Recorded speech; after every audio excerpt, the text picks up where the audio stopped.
All right, Derek saying Romero by KO is plus 500.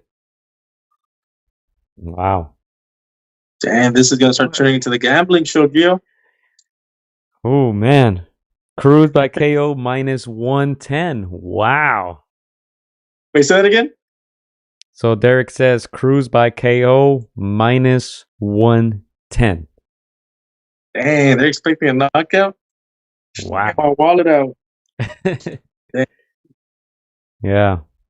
But yeah, I know Yeah. we didn't talk much about this fight, but yeah, I think that's super interesting. And then also the people's takes on this 74% Cruz. I'm a bit shocked by that. I'm not gonna lie, but man, I think both guys can hurt each other. I think playing these scenarios in my head, I see Romero as the more likely one to hurt Isaac Cruz. I keep saying 140, 140, 140 because I think that makes a big difference. Yeah. And at the end of the episode, we gotta recap everybody's predictions just so we could hold the fans accountable, man.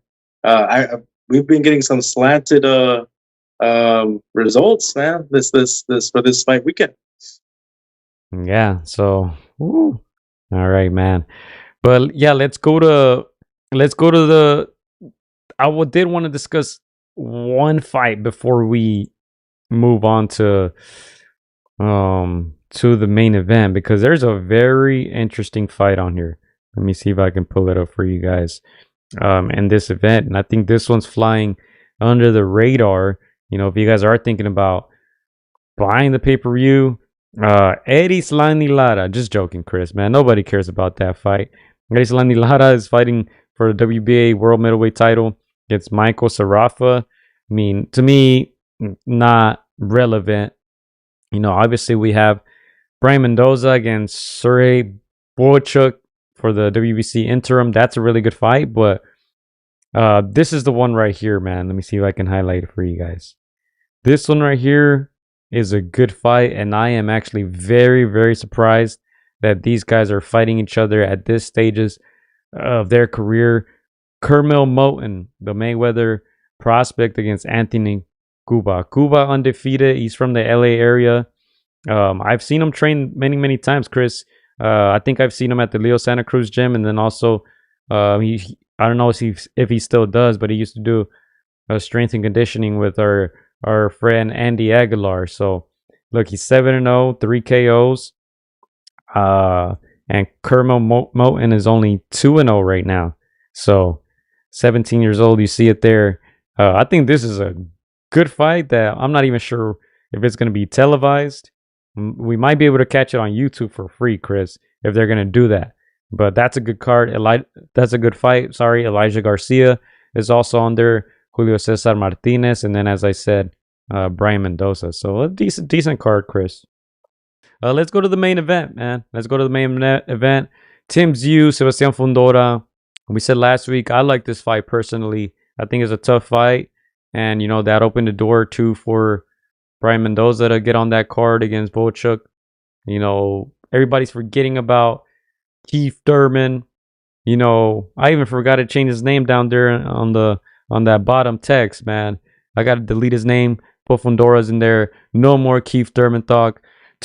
He's out of here. He's irrelevant. He's injured. He'll be out for half a year, maybe a full year, maybe 2 years, Chris. But who cares? Right now, Tszyu is a man at 54.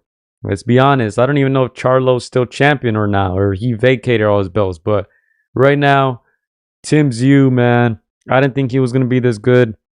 Always difficult to live up to being the son of a legend, to the father's name, and he's done a great job, and I think he's getting better and better every single time. Right now, you know, I think he's in my top 5 as far as exciting boxers to watch when he fights. I tune in, Chris. No, I completely agree.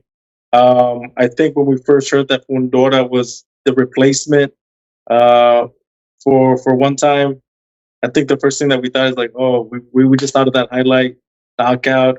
We thought of Tszyu's power. we think of Timber. We thought of Fundora just getting laid out again. But I'm not gonna lie to you. When I saw that face off, I'm like, oh dang, Fundora really is that tall. He really is that big, and he made Tszyu look small. We cannot forget Tsyu's power though. He's more than capable of hurting and dismantling Fundora. But we saw what Fundora did to Erickson Lubin.